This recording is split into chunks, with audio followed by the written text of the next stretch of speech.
Podcast karyawan tersesat, mohon bimbingannya, Pak. Ini Bang, kalau dari kacamata saya nih, yang menarik dari Abang ini adalah sering pindah-pindah.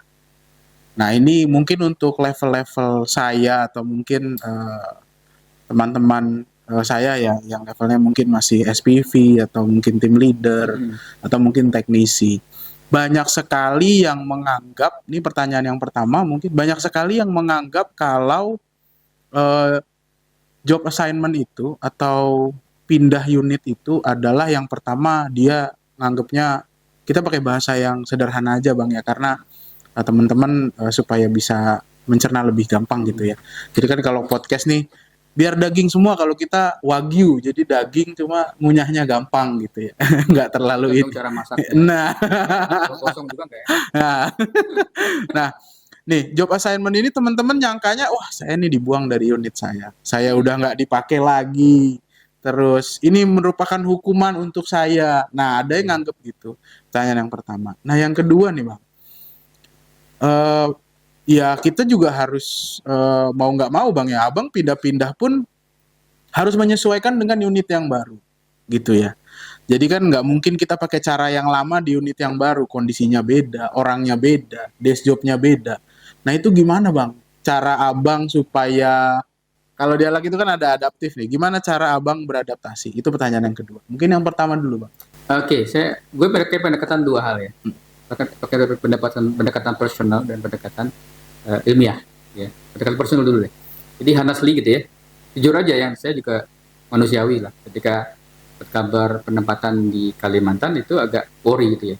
Apalagi yang penempatan yang kedua. Ya, karena penempatan yang pertama itu 2014 2016 gitu ya. Itu agak traumatis sebenarnya, karena banyak kasus baik di kerjaan maupun di pribadi. Itu juga kedua mertua saya meninggal pada saat penempatan pertama di Kalimantan. Waktu dapat kabar penempatan yang kedua di Kalimantan lagi gitu ya, masih ada satu sisa ibu gitu ya. Itu dalam batin saya, waduh Kalimantan lagi, bahaya nih saya bilang gitu kan ya. Dan ternyata kejadian bro. Jadi gue dapat SK bulan Mei, bulan awal Juli ibu saya meninggal. Habis deh orang tua saya gitu ya.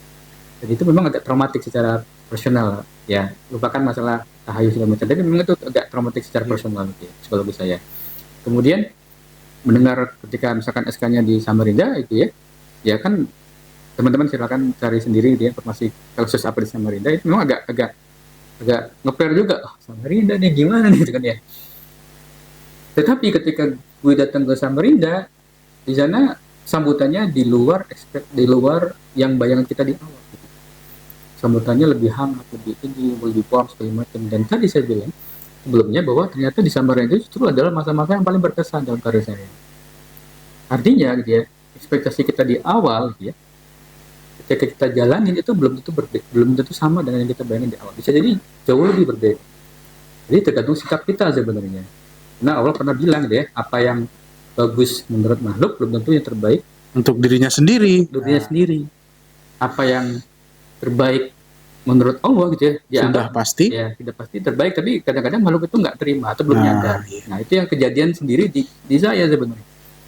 Itu proses di Samarinda itu sebenarnya merupakan proses pendewasaan pribadi menurut gue gitu ya. Dan alhamdulillah saya pernah di posisi itu gitu ya, dan saya mengajarkan di sini gitu ya, bahwa kita jangan pernah meragukan gitu ya takdir dari Allah, bahwa memang percaya bahwa Allah itu memberikan berusaha yang terbaik buat kita. Ya, jadi bagaimana kita menghadapinya sebenarnya, apakah kita bisa sabar, apakah kita bisa beradaptasi dan segala macam. Jadi yang penting bismillah, jalanin aja. Selalu ada hikmah di balik itu di setiap penugasan. Ya. Dan itu ya sama ketika misalkan saya di Kalbar itu selalu saya punya hikmahnya gitu ya. Dan ketika saya di Jogja saya juga punya hikmahnya. Jadi setiap area itu ada pembelajaran yang bisa saya petik gitu ya. Di Jogja itu saya belajar sabar gitu ya. Di Kalbar saya belajar struggle gitu ya, determinasi segala macam gitu ya. Kemudian di Samarinda saya belajar bagaimana managing diversity gitu ya, bagaimana menghadapi percakapan yang sulit, conversation gitu ya. Itu jalan semua. Bagaimana saya nerapin organization gitu ya, bagaimana saya bisa berinteraksi gitu ya, bagaimana saya bisa ngerem di Jogja segala macam. Itu semua ada hikmahnya, semua ya memang fase hidup kita itu ya Allah sudah sebenarnya dalam takdir kan kita harus ngalamin ini supaya kita dilengkapin gitu fitur-fitur kita sebenarnya. Iya, iya. Konteksnya sih sebenarnya itu. Jadi ya sebenarnya konteksnya ya apa ya? Saya bukan ngomong basa-basi ya, tapi karena ini pengalaman hidup saya juga gitu ya. Ya kita memang harus ikhlas terhadap takdir Allah gitu ya. Harus qanaah gitu ya. Menerima apa adanya. Karena insya Allah kita juga akan mendapat pahala di situ gitu ya. Dan kita juga insya Allah semakin kita bisa bertawakal ya. Insya Allah akan selama kita berhusnuzon gitu ya pada takdir Allah, insya Allah kita dapat hasil yang terbaik. Itu secara personal gitu ya.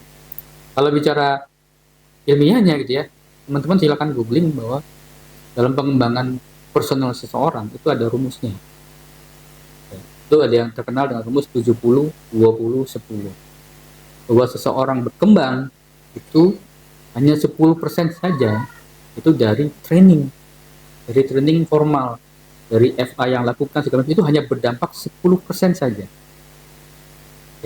Ya teman-teman silakan buktikan sendiri. Ketika teman-teman training itu paling itu cuma 3 hari seminggu setelahnya udah Betul. Bahkan yang training cuma biar makan siang gratis makan katanya. siang gratis sama dapat sertifikat selesai. Iya. Syarat doang 10%, dampaknya 10%. Even kita bayar mahal-mahal untuk motivasi dari bapak ini motivasi apa sih, biar kaya lah, biar bijak lah, biar sukses lah karirnya, itu cuma 10%.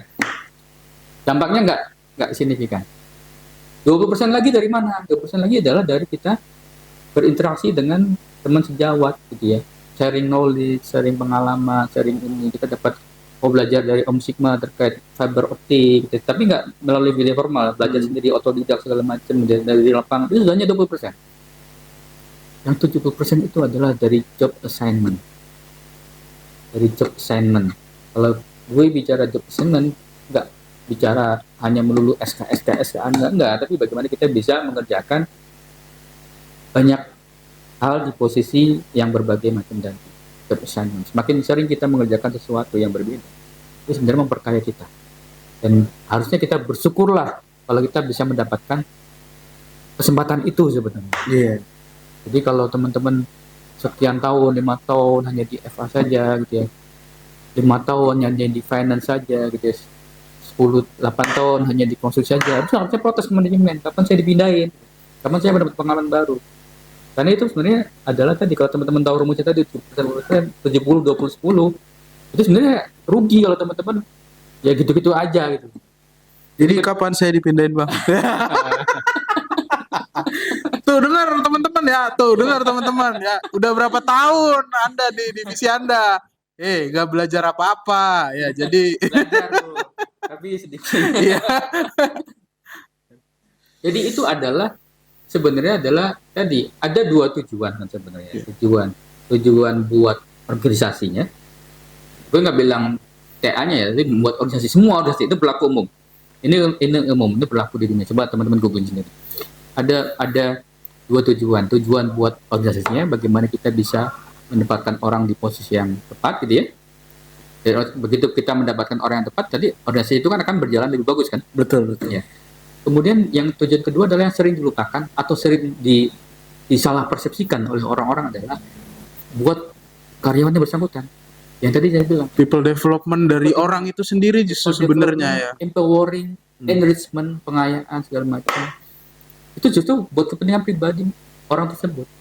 Jadi somehow katakanlah pada saat itu katakanlah memang dipindah karena punishment misalkan gitu ya.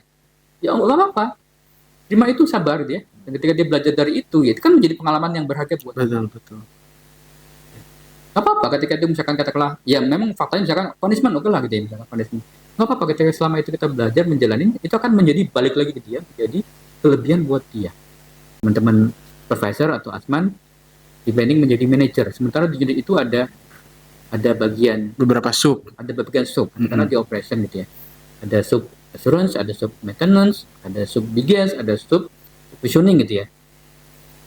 Ketika dia hanya di assurance saja gitu seumur hidupnya, ketika ada job tender manager operation, dia nggak bisa jelasin provisioning dengan lebih mendalam. Dia nggak terlalu menguasai terkait permasalahan di bigas. Itu akan malah bersaing dengan orang yang sudah pernah nyicipin di semua Ini tadi. Dan itu akan ngalir alami, akan alami. Dan itu sudah terbukti ketika kemarin saya proses assessment itu jelasinnya enak, ya. Karena udah tahu dari A Karena sampai udah tahu Z semuanya. gitu. Dari end to end, enak jelasinnya Iya. dan itu cair dan itu alami. Nggak kayak hafalan, benar-benar alami. Dan itu benar-benar apa ya? Ya, itu harusnya ya itu advantage buat saya. Hmm. Ya, jadi teman-teman harusnya bersyukur. Bahkan bila perlu teman-teman nuntut gitu, ya. Harusnya seperti itu dalam tanda petik.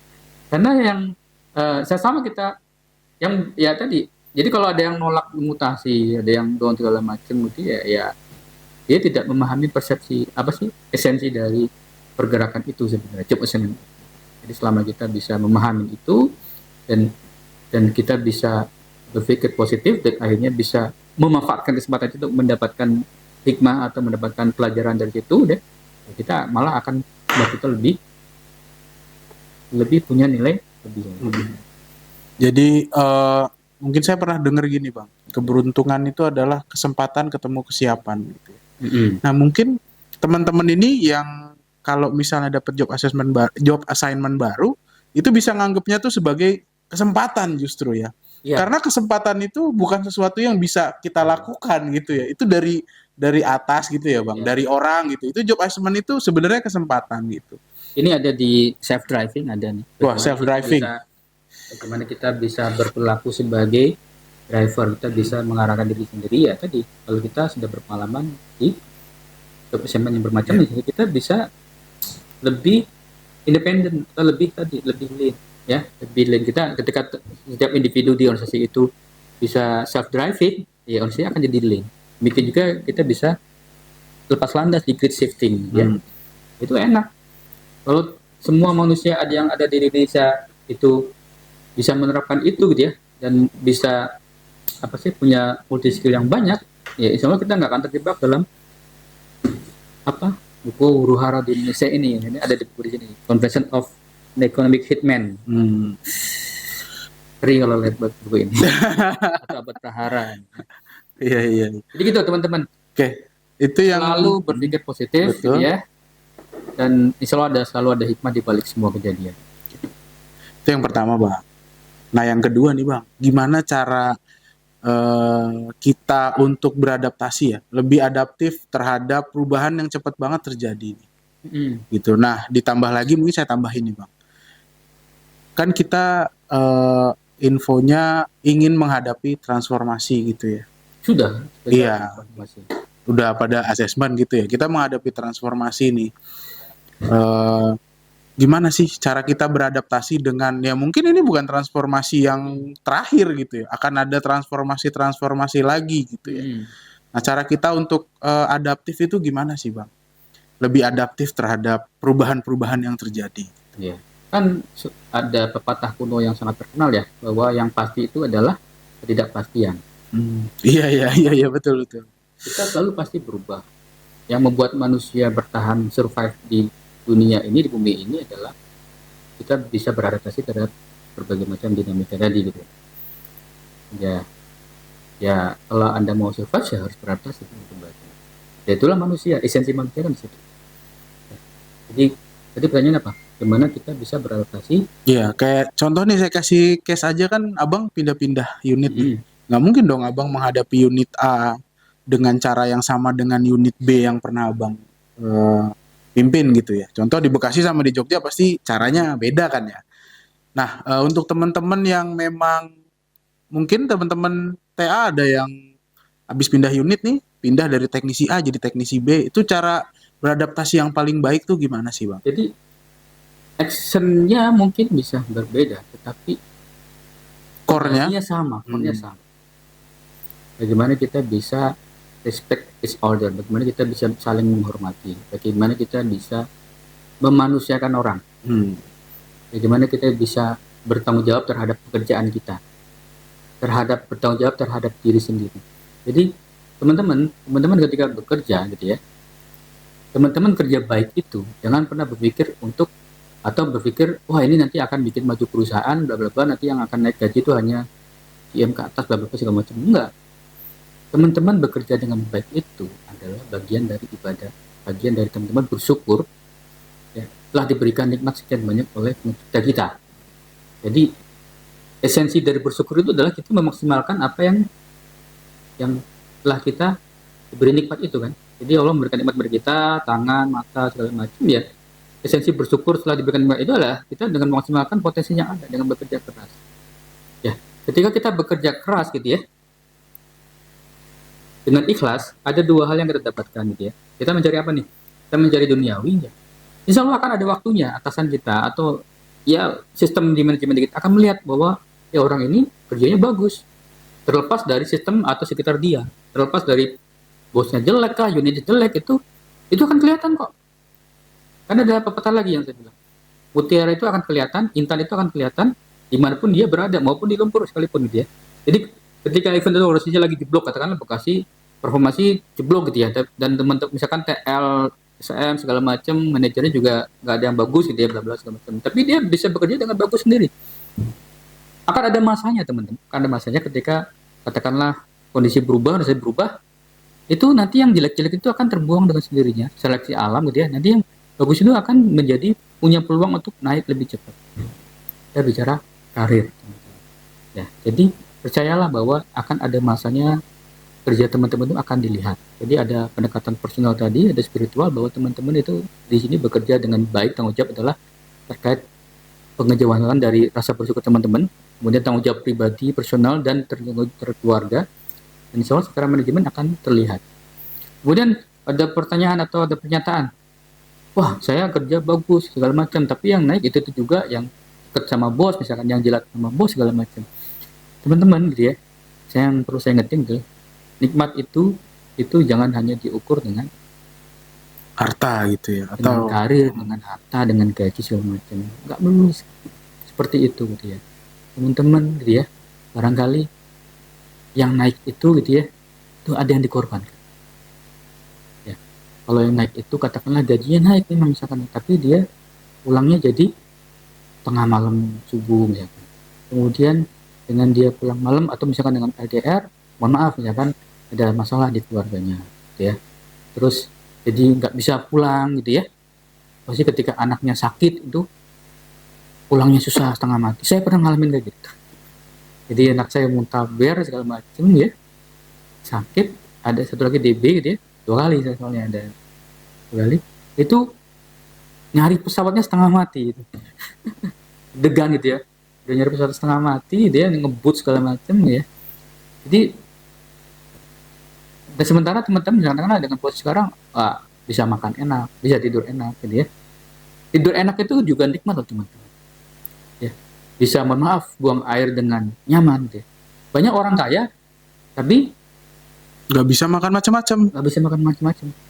Kencing aja susah. Ya, mohon maaf, hal yang ringan sekalipun yang kecil gitu ya, misalkan nggak bisa kentut katanya sepele gitu ya. Atau teman-teman bahkan mungkin malu kentut di muka umum, tapi teman-teman bayangkan teman-teman nggak bisa kentut selama 2-3 hari. Wah, setengah mati. Rasanya nggak enak banget. Dan saya pernah ngalamin itu. Saya pernah ngalamin pengen kencing tapi nggak bisa kencing gitu ya. Ya.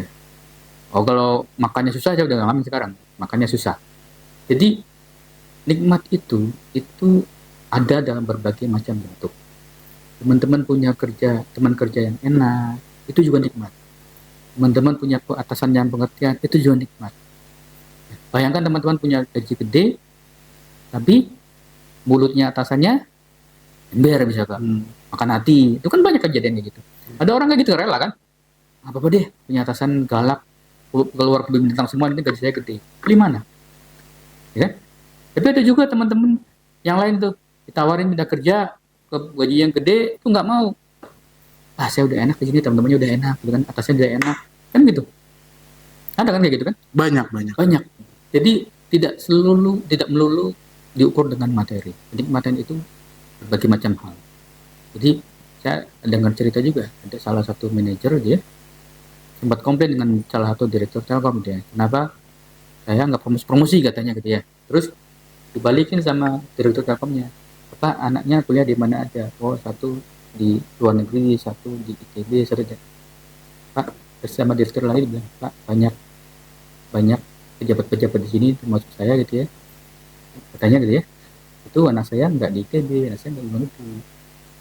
Jadi punya anak yang berhasil itu juga merupakan itu. Punya keluarga yang rukun akur juga merupakan itu. Dan itu kadang-kadang orang yang nggak sadari, ya, yang dikejar itu hanya pangkat, gaji segala macam. Ya. Gaji gede buat apa? Rumah gede buat apa? Kalau anaknya narkoba, Betul. ya, anaknya apa? Misalkan cerai, atau bahkan ada yang kaya banget direktur tuh nggak punya anak, beda kan, makanya ukuran kenikmatan beda-beda teman-teman. Jadi jangan selalu diukur dengan itu. Jadi kita harus lebih luas pandangan kita, lebih luas dalam mengukur kenikmatan itu. Saya juga punya cerita ini nih Bang, cerita yang agak menarik nih. Jadi pernah ada saya lihat di Instagram kebetulan. Bukan TikTok ya? Bukan, saya nggak begitu ini sama TikTok. Mungkin Mas Ilyas lebih jago main TikTok ya. Di Instagram tuh ceritanya gini Bang. Ayahnya sedang jemput anaknya nih Bang. Ayahnya bilang gini ke anaknya, Dek, kalau kakak ya manggilnya karena dia anak pertama. Kak, kalau kakak papa kasih uang 100.000, kakak Cerita kamu sendiri kayaknya. kenapa? Cerita kamu sendiri. Enggak, anak saya masih kecil. Oh. Nih, saya mengaku ini cerita orang nih. Nah, kakak kalau kakak dikasih uang sama papa 100.000 seneng nggak? Oh seneng pak, bisa buat jajanin beli. Nah terus ditanya lagi, kalau adik papa kasih uang 200.000, kamu seneng nggak? Nggak bisa gitu ya. Nah si bapaknya nih bilang, padahal itu nggak mengurangi uang kamu dari 0 ke 100.000 gitu. Jadi mungkin kita nih terlalu konsen kepada pencapaian orang lain sehingga kita nih sampai lupa kalau banyak sekali rezeki anugerah yang sudah dikasih Allah ke kita. Mungkin itu Bang ya. Kita terlalu sering dia naik pangkat, dia naik pangkat. Padahal anak kita sehat-sehat, anak kita pinter-pinter, keluarga kita kondusif, nggak ada masalah dari luar dan lain-lain. Jadi rezeki orang beda-beda. Betul. Katakanlah harta saya lebih banyak daripada Mas Ilyas misalkan gitu ya. Tapi mata saya kan cacat misalkan gitu ya. Misalnya Mas Ilyas bisa lebih sehat misalnya kan gitu. Iya. Itu rezeki. Saya berani bayar ratusan juta misalkan supaya mata saya bisa sesehat Mas Ilyas misalkan. Ya katakan ada orang yang bayar sampai miliaran supaya seganteng Mas Ilyas misalkan. Waduh. Iya kan? Bisa. Banyak kan di Korea segala macam, operasi plastik segala macam dia. Ya bersyukur lah orang-orang ganteng kayak Mas Ilyas itu nggak perlu duit miliaran. Kan? Makanya rezeki orang beda-beda. Kan ada orang seperti itu, bekerja, duitnya buat oplang. Iya, Bekerja, duitnya buat healing gitu. buat Padahal habis lagi. Ah. Ya, kita kerja buat apa? Esensi kerja buat apa? Gitu. Iya. Dia ada kerja sampai orang sampai nggak pulang lah, sampai Zoom sampai jam 12 malam lah gitu ya, jam 5 Zoom lagi lah. Buat apa yang cari? Ya. Kita kerja itu kan sebenarnya buat membiayai hidup kita di dunia ini supaya kita bisa Mempersiapkan akhirat. Kita bisa beribadah buat akhirat. Esensi kita kerja itu sebenarnya adalah apa? mengisi waktu untuk menunggu ibadah. Iya. Nah, kita kerja itu ngisi waktu untuk nunggu waktu sholat. Iya. Gitu sebenarnya. Ini kebalik. Waktu sholat datang masih kerja. Nah, siapa tuh Sholat yang kayak gitu tuh? Siapa tuh yang kayak gitu? Kalau orang nunjuk biasanya satu jari ke sana, satu jari ke belakang. 3 jari ke belakang sendiri.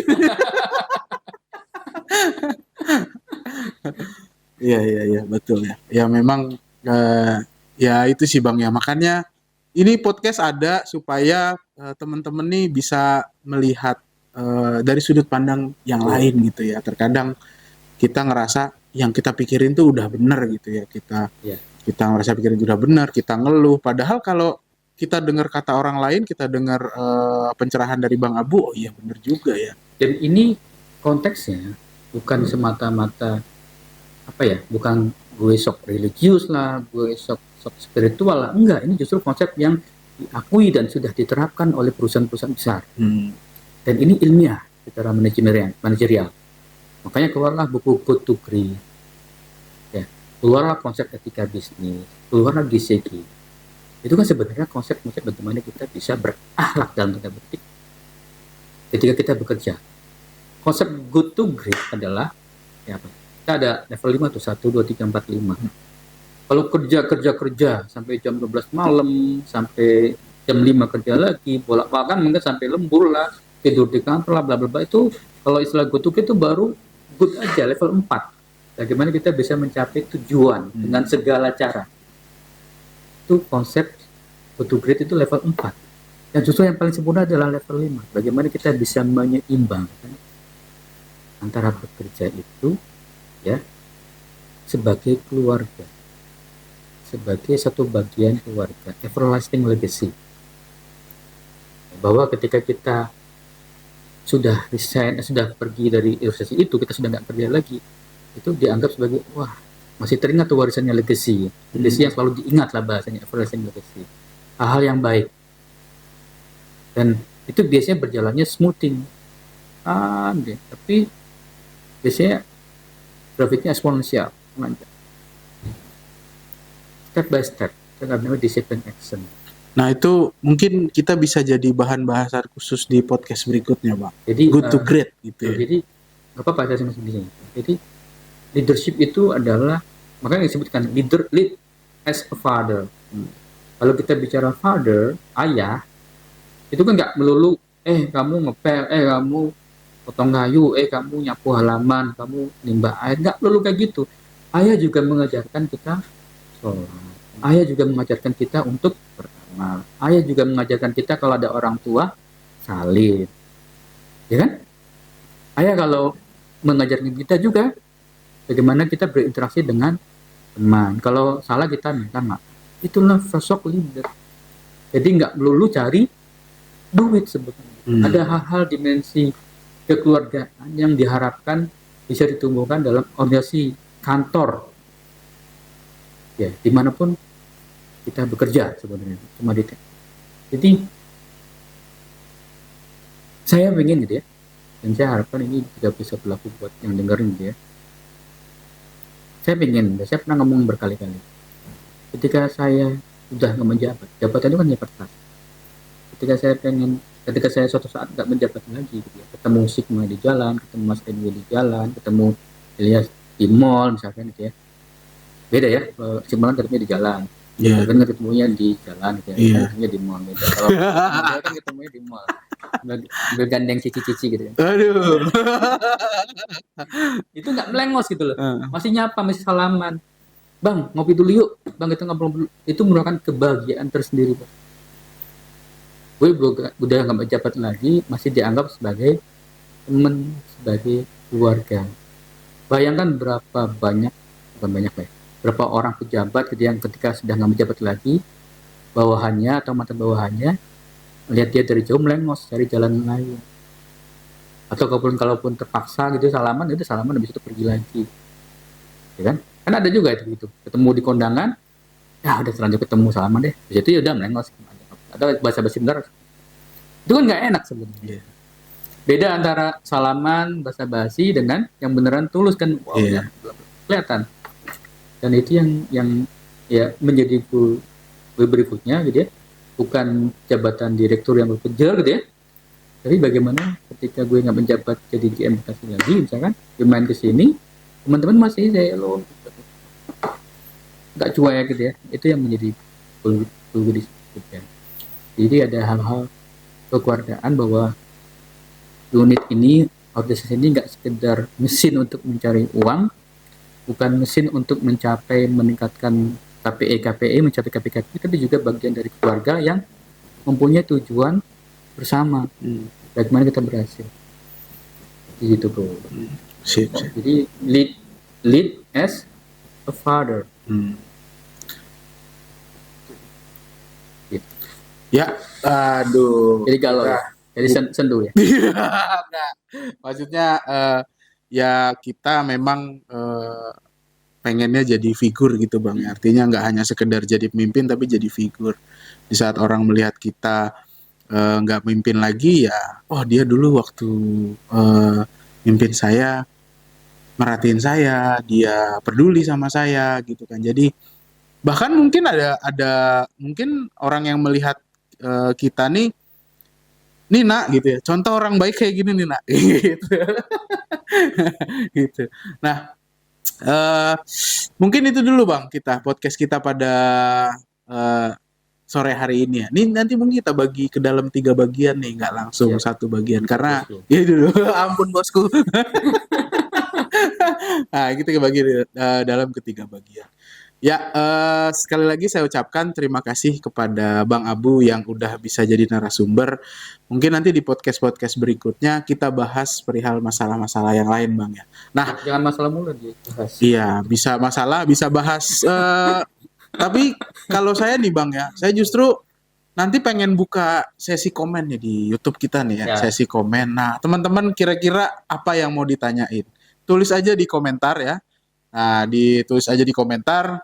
Pertanyaan yang masuk akal dan tidak membahayakan acara ini akan kami bacakan di podcast berikutnya. Atau Terus- bisa episode berikutnya. Iya, kami bacakan di episode berikutnya. Dan mungkin kalau misal pertanyaannya ini spesialisnya dengan narasumber yang lain, kita carikan narasumber yang lain. Nah, gitu teman-teman ya. Siap. Ya, terima kasih Bang Abu sekali Terima kasih. lagi ya. Ya, kita cukupkan dulu podcast pada sore hari ini. Assalamualaikum warahmatullahi wabarakatuh. Waalaikumsalam warahmatullahi wabarakatuh. Terima kasih Ya. Bang Abu. Ya. Podcast karyawan tersesat, mohon bimbingannya, Pak.